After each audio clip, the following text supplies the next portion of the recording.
Good afternoon or good evening, depending on where you're sitting at the moment. I'm Patricia Kranz, the Executive Director of the Overseas Press Club of America. I'm delighted to welcome you to the latest in our series that we call In the Thick of It. Our aim when we set up the series was to talk to journalists at the moment they are covering a breaking international news story. Our topic tonight, Ukraine, could not be more timely. With the war in Ukraine about to reach its third anniversary and Trump overturning U.S. policy towards Ukraine and NATO, the OPC has invited journalists who've been covering the conflict to talk about the current situation on the ground, the prospects for resolution, and the challenges for reporters who continue to risk their lives as they report from Ukraine. I'm sorry to say that Chris Chivers of the New York Times is unable to be with us today due to work conflicts, but I'm delighted to introduce the other panelists. Isobel Koshiw is a Ukraine-based correspondent for the Financial Times. She has been a journalist in Ukraine on and off since January 2015. Before Russia's invasion, Isobel was an investigative journalist. She worked on several investigations into money laundering, sanctions evasion, hackers, and oligarchs across Ukraine, Russia, the US, and Europe. She was born in the UK, but spent part of her childhood in Ukraine and speaks both Ukrainian and Russian. Kochetova is a Ukrainian photojournalist based in Kyiv. Her work has appeared not only in Ukraine, but has been used by a number of top global news organizations, including Vice News, Der Spiegel, Bloomberg, Vanity Fair, The Guardian, Reuters, and NBC. She has won a number of awards, including an Emmy, 2 World Press Photo Awards, and 2 award citations from the Overseas Press Club. Our moderator is Luke Harding, Senior International Correspondent for The Guardian, for which he has worked since 1996, including in both Ukraine and Russia. He has worked all over the world, including stints based in Delhi, Berlin, and Moscow, and the wars in Afghanistan and Iraq. He has won a number of awards and has been a New York Times #1 best-selling author. Luke is the author or co-author of 9 books, which have been translated into 30 languages. His latest book, Evasion, Russia's Bloody War and Ukraine's Fight for Survival, was published by Guardian Favor. Here's the cover. And we're putting a link to buy it in the chat. So over to you, Luke. Patricia, thank you very much. Hello, everybody. Greetings from Kyiv. Apologies also. You can blame Keith Kellogg for the fact our meeting is slightly later than we hoped. I was at the presidential palace in Kyiv today, queuing up in the icy cold to go and see Keith Kellogg, who's due to have a press conference with President Volodymyr Zelensky, and Kellogg cancelled at the last minute.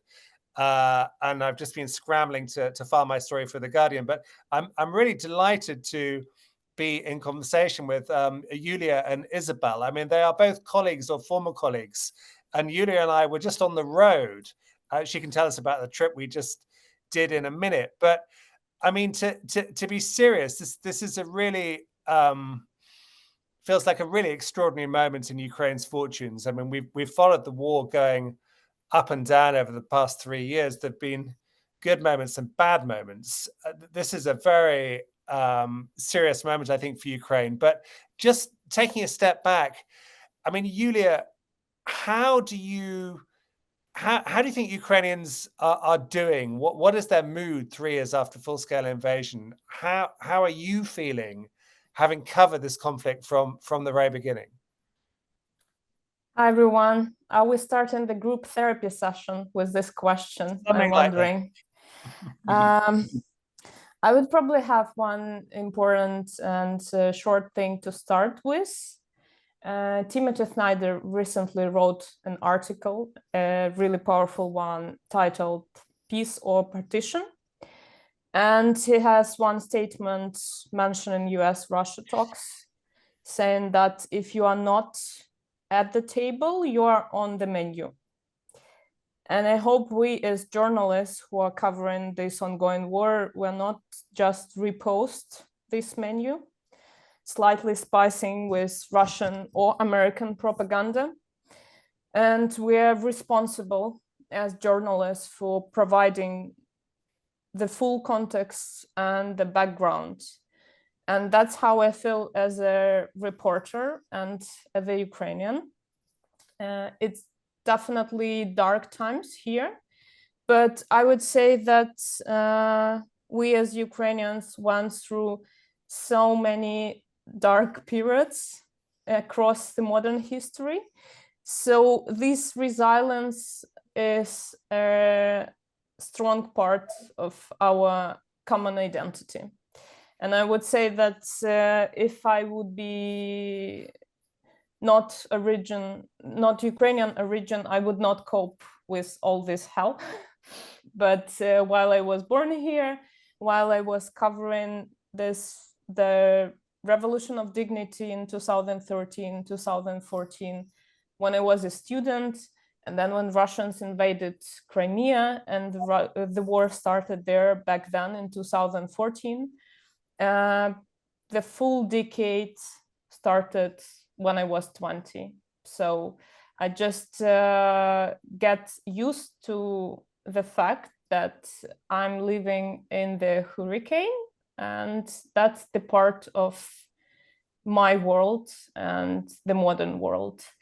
So right now when Europe is slightly frightened, and in my opinion, it should be frightened earlier, I just feel that, okay, yeah, we actually told you. I'm sorry, but like we told you, we were holding the shield for quite a long time. And I would not say that the ongoing news are not surprising for me personally, but there were so many bad news happening to my country already. So this is just one part of it. That's it, probably. I've got lots and lots of questions for you, but let me ask one to Isobel, and then we'll come back. I mean, Isobel, it's been the most remarkable week. I mean, you have Donald Trump calling Volodymyr Zelensky a dictator, saying his approval rating is only 4%, which of course is not true. It's a lie. It's part of Russian disinformation. Then Zelensky saying, I think, in my view, correctly, that Trump is living in a kind of Kremlin disinformation bubble and that his team should be more truthful. I mean, there's been it seems to me, a kind of spectacular falling out, or perhaps, better put, a kind of dumping by America of an ally, a very close ally during the Biden administration's term. How do you see it? And are you surprised at all that things have gone so bad so quickly? I'm definitely surprised that things have gone so bad so quickly. I mean, I think everybody knew that it wouldn't be like it was under Biden, but I think the last week or so, especially the comments yesterday, were pretty shocking. And I think that it's really difficult to speculate because some people in the Trump administration, you've seen reports, they're trying to portray this as all part of a bigger strategy. And, it's all going in the right direction and we're just kind of playing both sides and, saying what needs to be said in order to get this sort of deal done. But on the other hand, it really looks like Trump's sort of grudge against Zelensky, which dates back to 2019. It kind of looks like for those who don't know, just remind us what happened in 2019.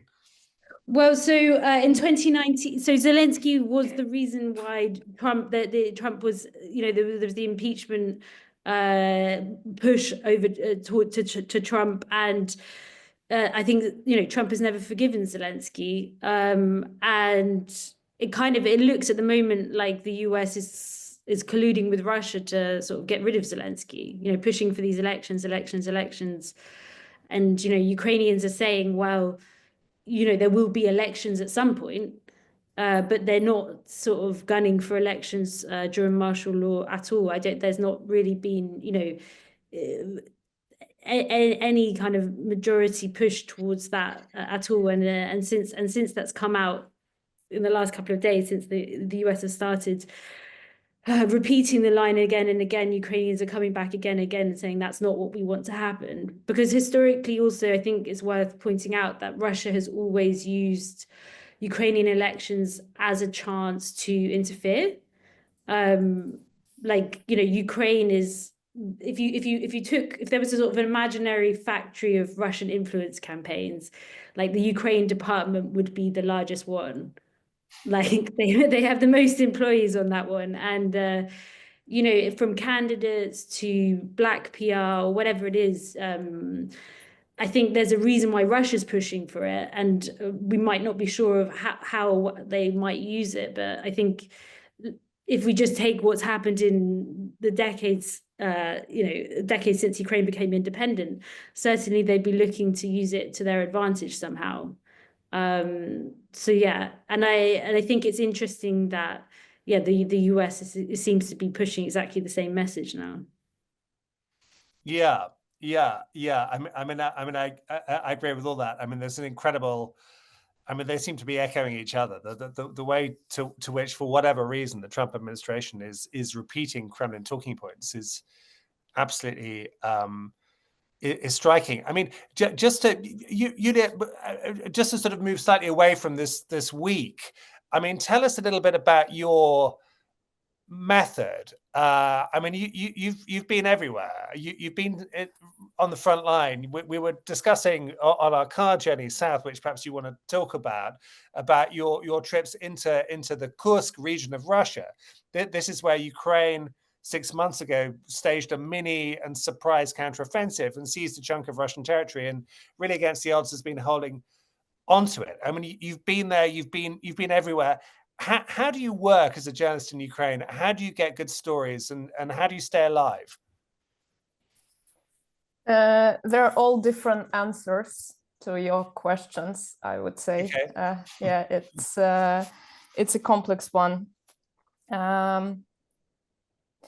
Maybe the difference is that I'm not aiming to find the story, but I'm aiming to get as close as possible to what is really going on, and to meet someone who could be the best example, the best way to go through the story. And in the all ongoing visual coverage and also in written stories, I just felt really lonely with the fact that we have the most documented war of the history.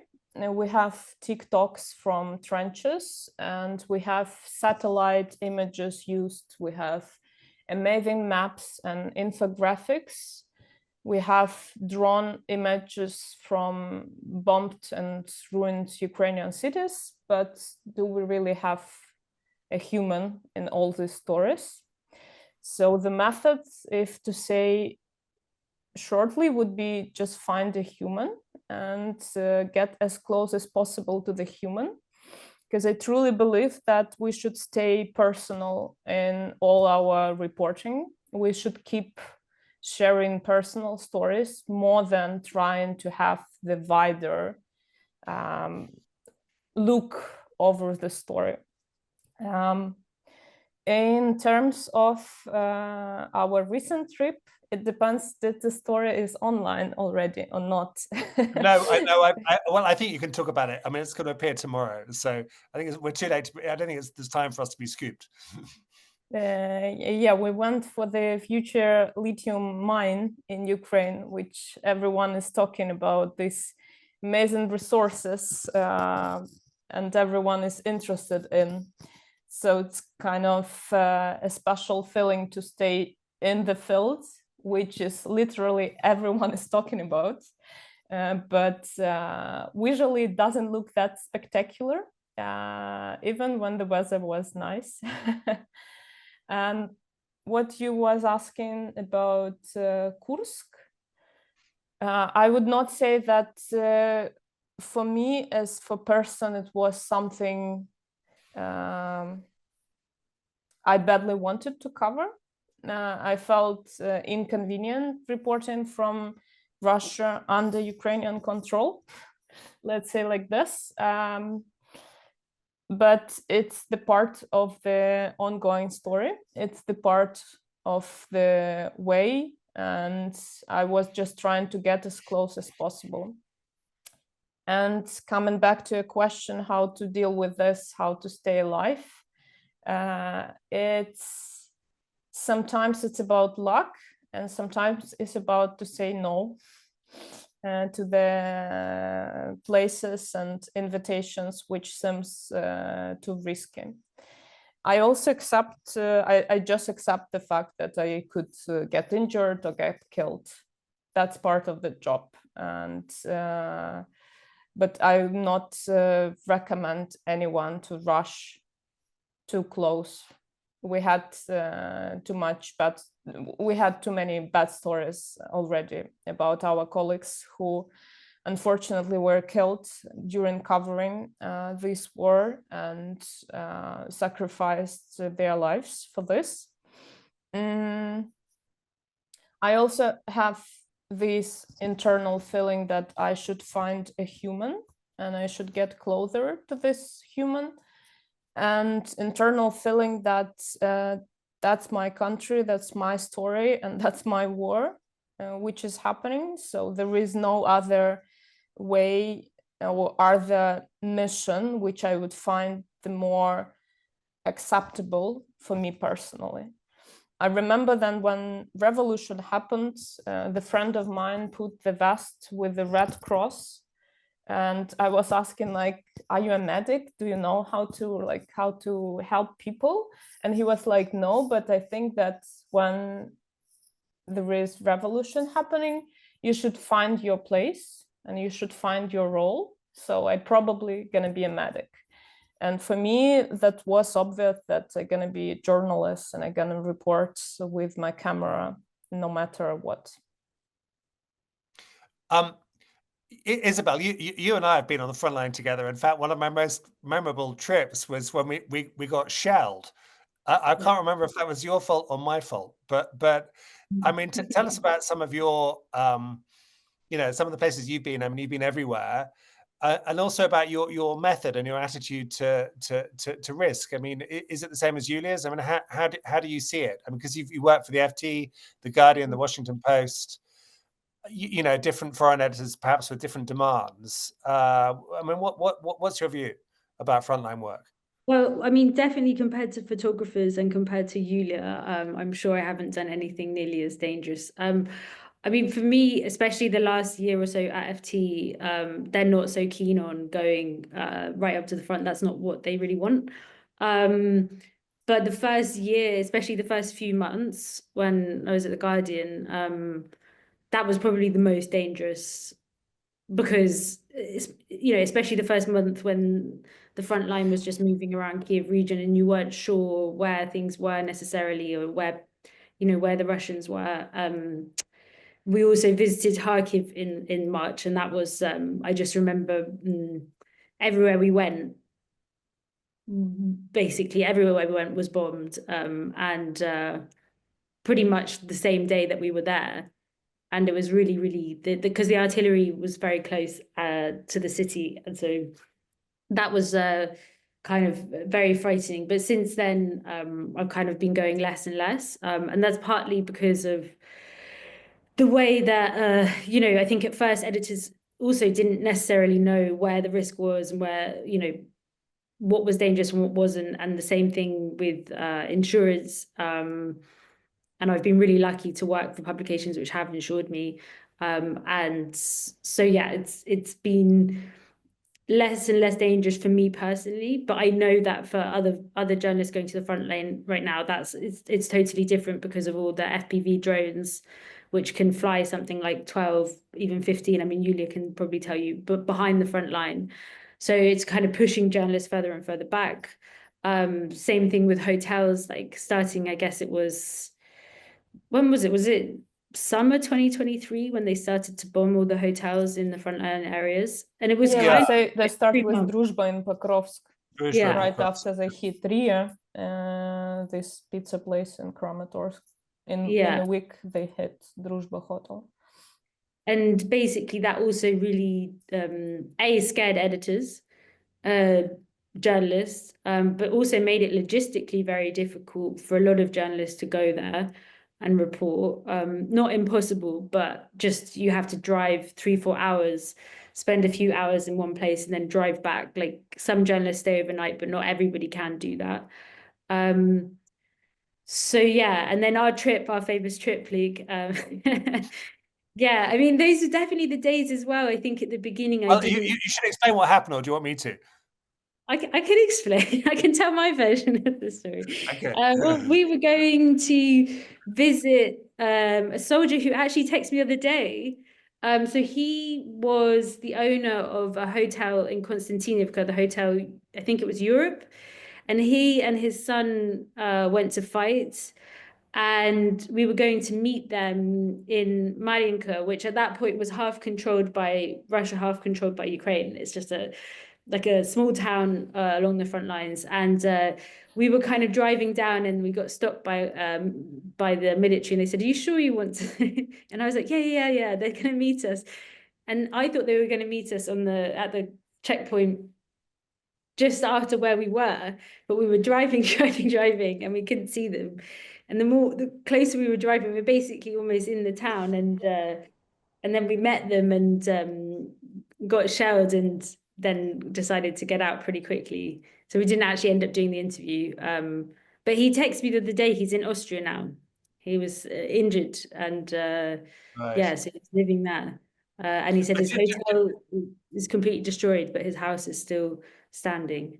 So Isobel, just one other very quick question for you, or maybe Yulia as well. Is there a difference between the way that British newspapers commission and what they expect you to do in American newspapers, or is it basically the same? difference? Because you've worked for Post, and FT, and Guardian, and Yulia, you've worked for all sorts of people. What's the difference? Yeah. Big difference in terms of resources. Like, I mean, Washington Post, New York Times, they have a huge amount of people who, they have more correspondents on the ground at once.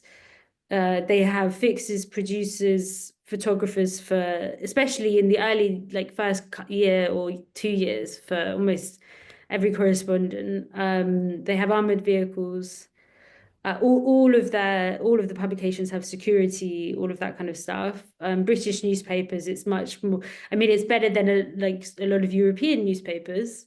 I mean, I won't name which European publications, but on the bank of Kherson without any body armor. So, yeah, but it's definitely they have more money, and they have many more editors on the story. They usually have a Ukraine-specific editor, which you don't have. I mean, you can't. You usually have someone who's specializing at British publications. So it's not. But it's not a question of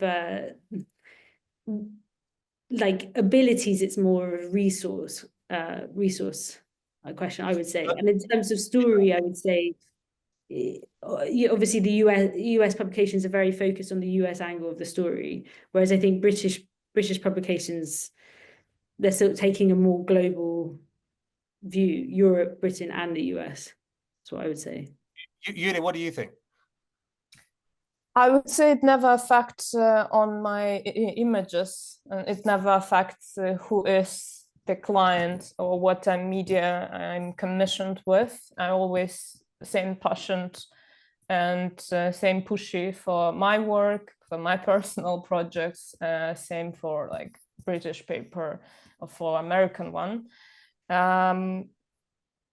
Isobel is 100% right in terms of like resources, but for me, let's say their armed vehicle is not such a thing, because in the places where you work, you are traveling on the military armed vehicle already. It's not a big thing, and to have a fixer also not something important for me while I speak a language, and I have lots of my personal sources, and I could work independently.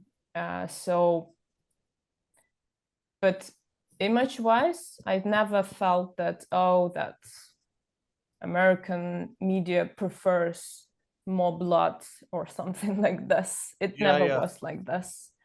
I'm just always doing my thing, and that's why I'm probably lucky to work with the editors who just like, oh my God, we love your work. So that's it. If you want to ask a question, put a question in the chat. We'll get to questions in about 10 minutes or so, and I'll try and take as many of them as possible. But you know, one thing that strikes me, I'm here a lot. I mean, I've been covering the Russia's invasion for, well, since just before it, a couple of months before it happened. I've been here sort of solidly for 3 years, and it always strikes me, you know, every time I come, that actually somehow being in Ukraine is less depressing than being outside Ukraine.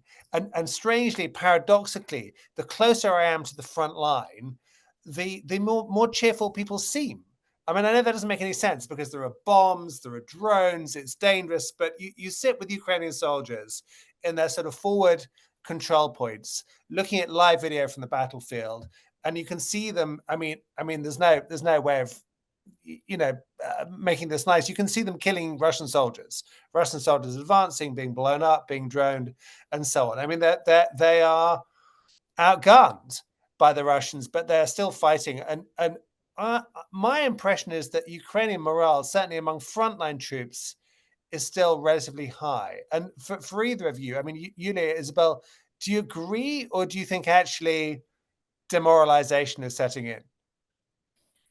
I guess that Trump gives the best support for Ukrainian morale on the front line and across. I haven't felt that united for quite a while. Like, we do, Ukrainians love internal fights. We just like really love to discuss things we're not happy with. We'd love to have our own opinion on something, and I'm really always saying that I can't wait for this like big chat, who win the war, who was the best soldier, who was where, who was fighting where, when the war gonna be over, because we're super professional on this. But with what's going on, the morale is just rising. And that's the specific thing which you need to know about Ukrainians, that we are really good to work under stressful conditions. And maybe it works against us to build something capable and long-term, which we're actually like learning to do. But in the stressful and in most craziest time, the morale is high. Obviously, there are soldiers on the front line, and lots of my friends who are serving even earlier than full-scale invasion started. You're just exhausted, while like physically your body cannot hold it for so long. I can't imagine that it's just real people. They're not like cyborgs or artificial intelligence in human bodies. No, it's real people who are tired to hold this shield for so long, but they haven't heard that the morale is low. For the past few days, I would say I haven't felt that united for like since 2022, probably. Since Kherson was liberated, I would say. There's a real buzz in the air, and it's so curious, because it's after what I mean, because it seems to me there's a sense that Ukraine is not fighting one dictator in Vladimir Putin, but two, or a proto-dictator perhaps in the shape of Donald Trump. And it really has, what he says has consolidated Ukrainians, well, against Russia and against, I suppose, betrayal by America. I mean, actually, Isobel, how do you see it? I definitely agree with both of you on the past few days. I think it kind of gave people this boost because everyone disagreed with what Trump was saying. So I think it was like this, like Yulia said, it was like, no, like we don't agree that, especially like on the dictator stuff, yes, but it's also just on all the money stuff, making up these figures about how much Ukraine was given when actually it was given only a fraction of that, even a fraction of what was officially dispersed. So yeah, I think that was a united factor. I would say that until that moment, especially after the counteroffensive and through 2024, I think that understandably Ukrainian society and Ukrainian troops were really worn down, really tired. A lot of it's to do with equipment, to do with not being able to take, vacation, not being able to be rotated, like because of sort of like mobilization issues and all that kind of stuff. And but I think there's no like kind of anywhere near a significant part of the population that wants to welcome Russia or wants to be occupied by Russia. Like absolutely not. But I do think after 3 years, it's understandable that people became very tired, and you're kind of living in this sense of like hypertension here. For the troops, obviously it's hell. They're kind of having bits of metal lobbed at them all the time and very little to defend themselves with.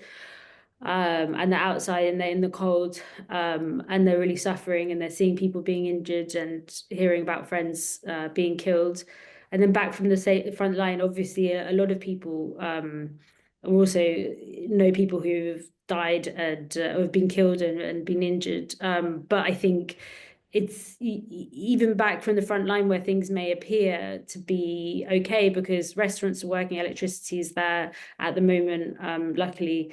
It's still just this constant, air raid alerts, like drone attacks, like every night. We don't even report them anymore, and you hear it all the time. And although pretty much the air defense either catches them or their reconnaissance, they don't always crash into like a residential building. Sometimes they do, sometimes they don't. But it's just this constant state of tension because you're living with this happening, twice a day, every day. And that's just Kyiv. Other areas aren't so well protected. So you wake up every morning and you check the news, and it's like you just know, it's like, okay, I'm checking the news to understand what was hit, how many people died. And that's every day. And if you think about like a normal situation in normal society, when you have a big event like an explosion or just a terrorist attack or whatever, it takes the society weeks, months to process what's happened. And in Ukraine, they've had a situation where this has been tragedy day in, day out at different intensities, but always intense for 3 years. And I think there was 1 day last year or 2 days last year where there were no drone attacks, but there were rocket attacks on those days. So that's just to kind of give you, I'm talking about behind the front lines. So it's just to give you a scale of how society, I mean, Ukraine has done an amazing job, but it is incredibly stressful for people who live here. Okay. So listen, the questions are flooding in. So we're going to do quick fire, you two. Okay, we're going to try and tear through these questions. We'll do quick fire. So give us kind of short answer each. Okay. So the first one for either of you, what's happening? Maybe for you, Yulia. What's happening with Ukrainian local media? So Beth says the Overseas Press Club gave out some small grants to Ukrainian journalists early in the war. People were saying that their news organizations were under great economic pressure at the same time that their work was more important than ever. So Ukrainian local media, how's it going? Briefly. Oh, okay, that's a good question.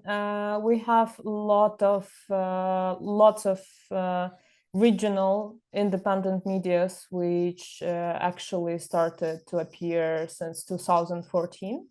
One bold example would be Cukor, which is based in Sumy, and they saying that we're doing the stories which are about border area, so mostly covering war, but through their local perspective. And recently they lost part of their funding because of threatening the US aid program here in Ukraine.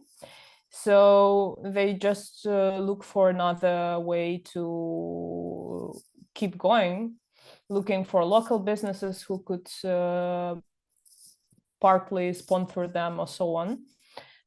We have amazing Kyiv Independent, which is based in Kyiv, but kind of national media as well. It's online media covering Ukraine in English, which is available in English, which I truly admire.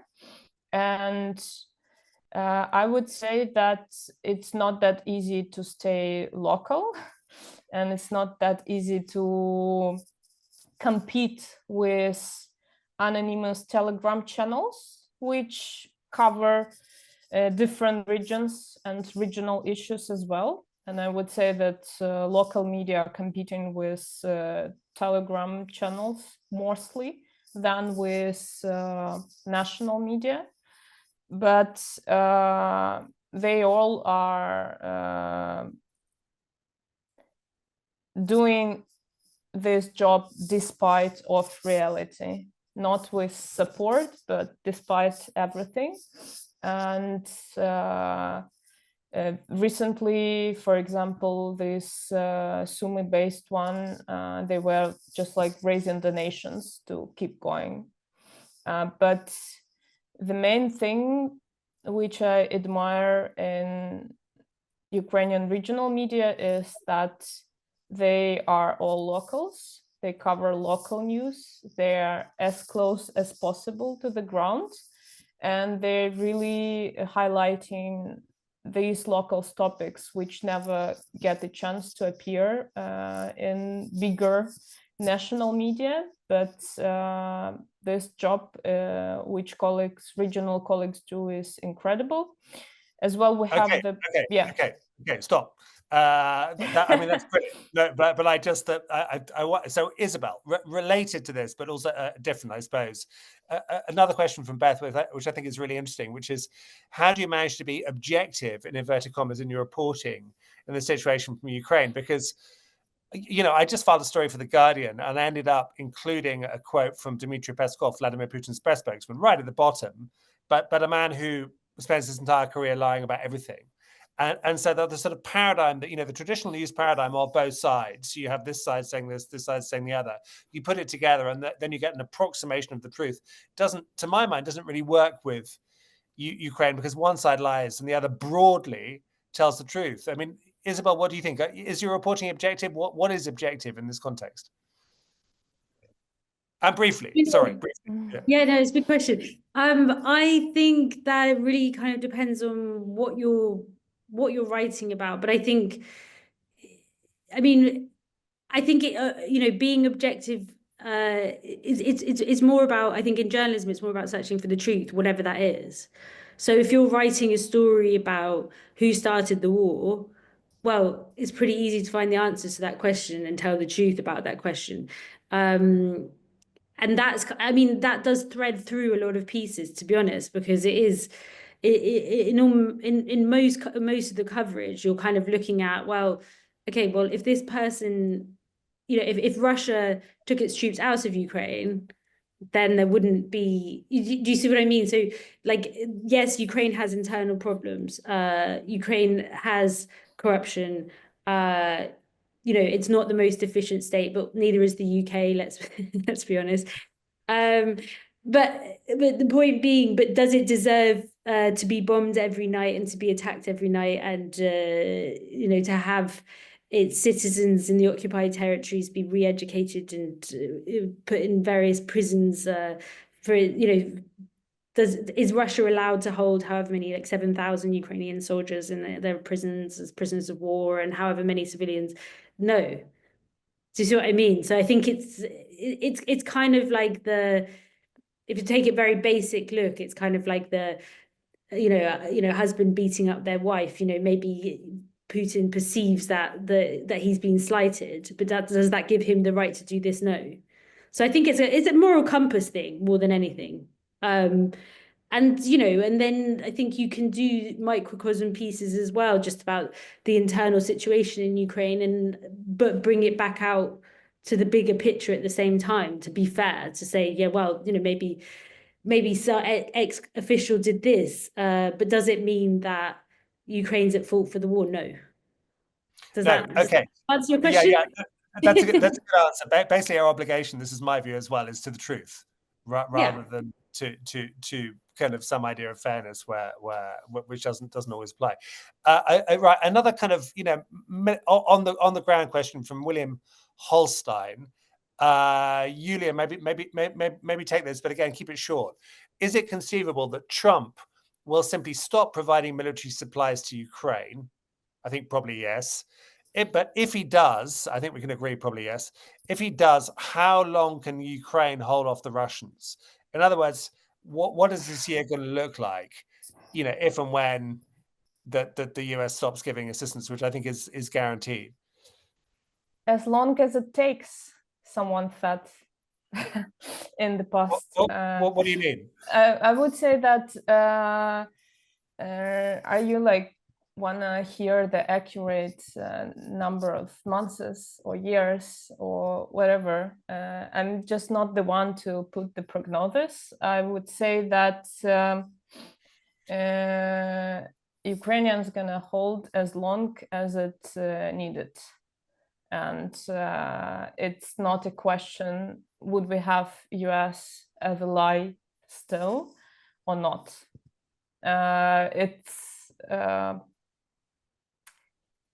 This war already costed my country and my people that much. So when you have almost in every family someone lost a relative or lost a limb or lost a house, when you felt this war, not just read about it, you don't have even this question in your head, like, oh, how long could we still going on without US? We're gonna still going on without even everyone, I would say. And back then, 11 years ago, there was the bloodiest day during the revolution when more than 100 protesters were killed on the streets. And I do remember that was the moment when you feel that there would be no tomorrow at all, that the world is over, that's like we're all gonna die. Oh, that was such a grim and dark mood back then. But I also remember that you have the meaningful feeling inside that I know what I'm fighting for. As long as you know what you are fighting for, you never ask like, okay, when is over? Like, time is over. Please, like, I want to get back home. I'm gonna hold as long as it needed. Yeah, I agree. You know, here that definitely seems to be the mood. Absolutely. There's one, Isobel, one, maybe give a quick answer on this. There's a question from Maria saying, basically, she says there's a lot of unknowns in the media. You know, the picture about what's really happening in the war between Ukraine and Russia is unclear. You know, what is the state of play? I mean, my sense of the state of play is that Russia is going forward slowly, but surely in the east, sort of village by broken village, and it's using the fact that it's got more infantry, more aviation, more armored vehicles to kind of overwhelm Ukrainian resistance, in particular to kind of bomb with glide bombs Ukrainian forward posts. So yeah, Ukraine is losing territory, but there's not a kind of collapse. Isobel, how do you see it briefly? So I definitely agree with you and Yulia on the sort of resistance front, and that if there was a collapse in the front line, which I'll get onto in a moment, whether Russia even has the troops to occupy, because it actually takes a lot of troops to occupy a territory of this size, is probably unlikely. But I mean, I wrote a piece which came out when Trump was inaugurated about what would happen if Trump cut the funding, and the presidential administration, people who work there basically said the front line would collapse. Because I do think, but having said that, it doesn't mean an immediate occupation of the entire country. It could just be a breakthrough, a large breakthrough in one part of the front line. And perhaps by that point, because the EU are planning to kind of, or talking about, as they tend to talk a lot, to step up their defense spending and to kind of substitute US aid. So maybe, maybe whenever that does happen, and depending on how the US administration, what steps they take, maybe it could be some sort of coordinated transition where the EU substitutes the, US aid. But I don't think it will be great for Ukraine, especially if mobilization can't pick up. I think that's going to be another issue. And again, that's not to blame Ukrainians for anything. It's just a really, really difficult situation. Yeah. Okay. So look, here's another question from Andy, and to both of you, but keep it super quick because it's absolutely speculative. But he says, can one of you take a stab at predicting how a settlement could come about? What would it involve? In other words, how might this war end? I mean, all wars end eventually. I'm skeptical this Trump peace process is going to end the war, but how could the war end, or how will the war end? Briefly. Luke, Why don't you go, Luke? Oh, you want me to go? Okay, well, so all right. My answer to this question is, I think the war will end in Moscow, and I don't know how or when, but I just think that I mean, I spent 4 years in Russia, reporting as the Guardian's kind of Moscow bureau chief until I got kicked out in 2011, and the regime, for all of its sort of pomposity and lying and kind of criminal energy, is more brittle, more precarious than it seems. And I think the proof of that happened when Yevgeny Prigozhin, Putin's close ally and the guy who founded Wagner, revolted and with his men seized the southern Russian town of Rostov-on-Don and began this kind of this trundle up the motorway to Moscow. And Putin, of course, who's a coward, kind of ran away and hid, as did his FSB spy agency. So I'm not suggesting there's going to be a palace coup against Putin. I think the oligarchs, the bureaucracy, they support him still, but I sort of feel at some stage something may give in Russia, and that would perhaps give Ukraine pause and actually change the dynamics of this conflict.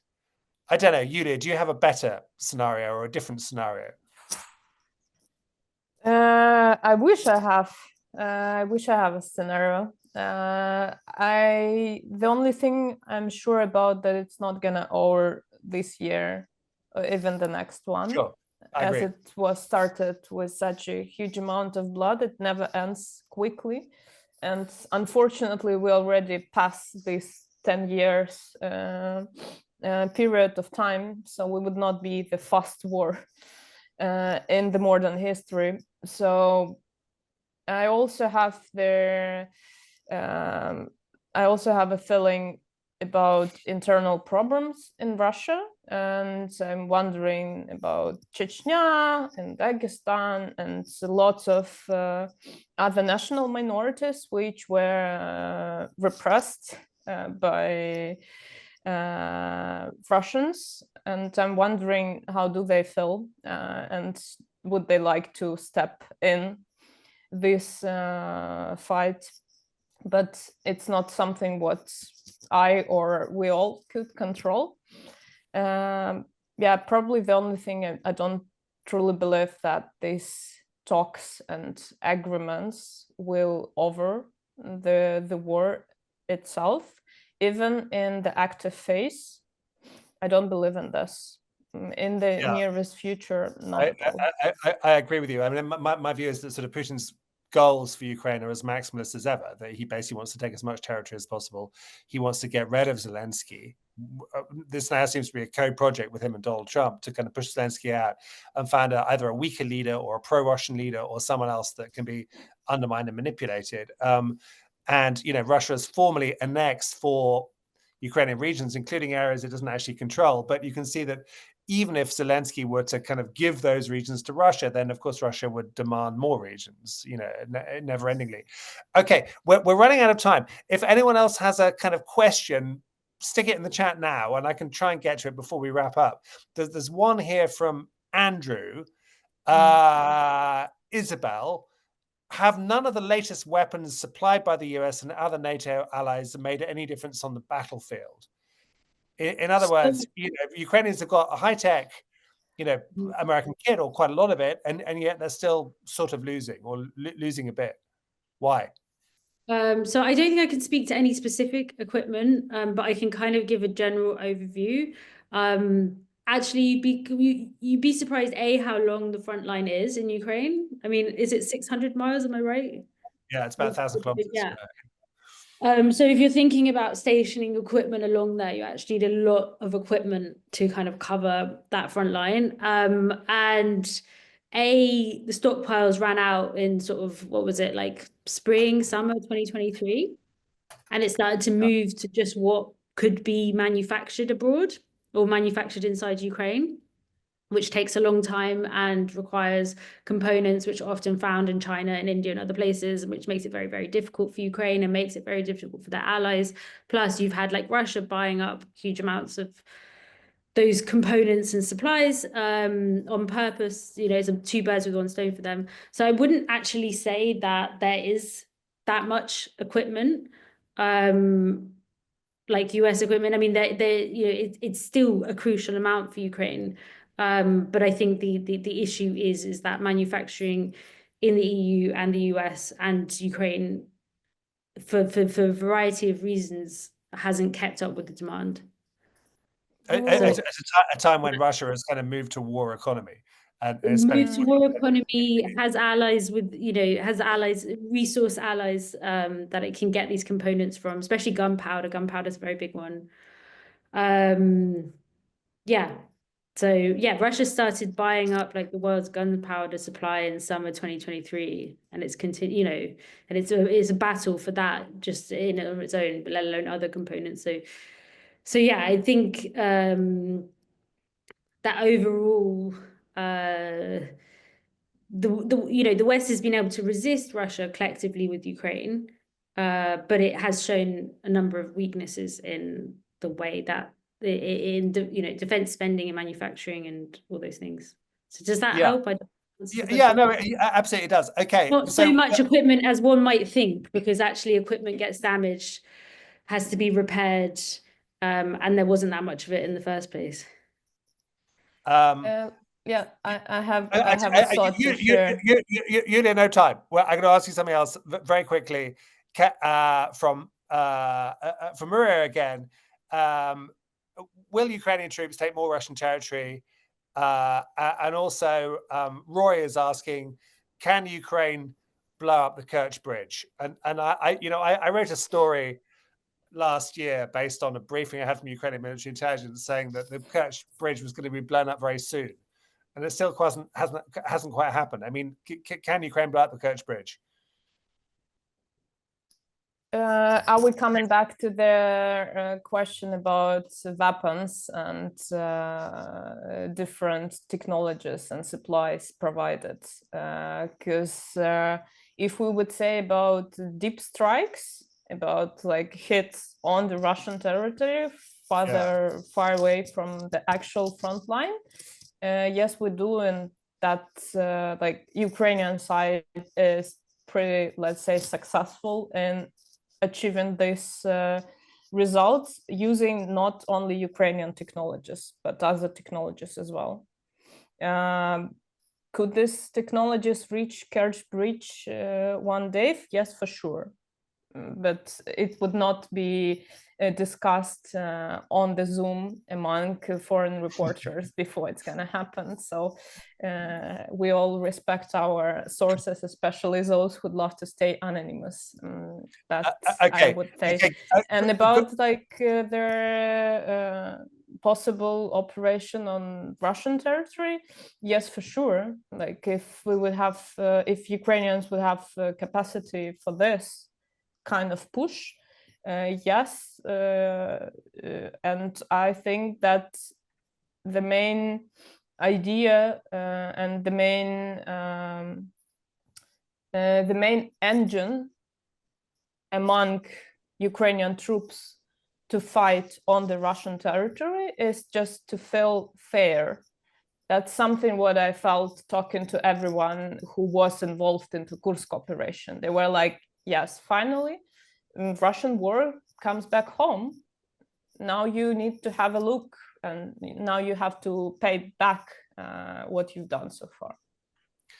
Okay, we got 30 seconds each for my last question, which is, Isobel, what are you working on? What's your next scoop? I actually can't say. Maybe ask Yulia first. You won't say. Okay, Yulia, what are you working on? What 30 seconds. What are you going to do next? I'm working to stay as raw, as honest as all my people are who are now fighting. That's it. I mean, that's a lovely answer, but I mean, specifically, what stories are you working on apart from our lithium mine exclusive? I am working on actually war on Russian territory story. So war on Russian territory. Okay, yeah. Brilliant. That's it. We're out of time. Isobel, Yulia, thank you so much. It was a great session, really interesting, fast, and enlightening, and brilliant. And thank you very much for your work. And thank you for your insights. Stay safe, and see you again. And thank you everyone for watching. It's been a pleasure. And apologies again for the delay. Thank you. Thank you everyone.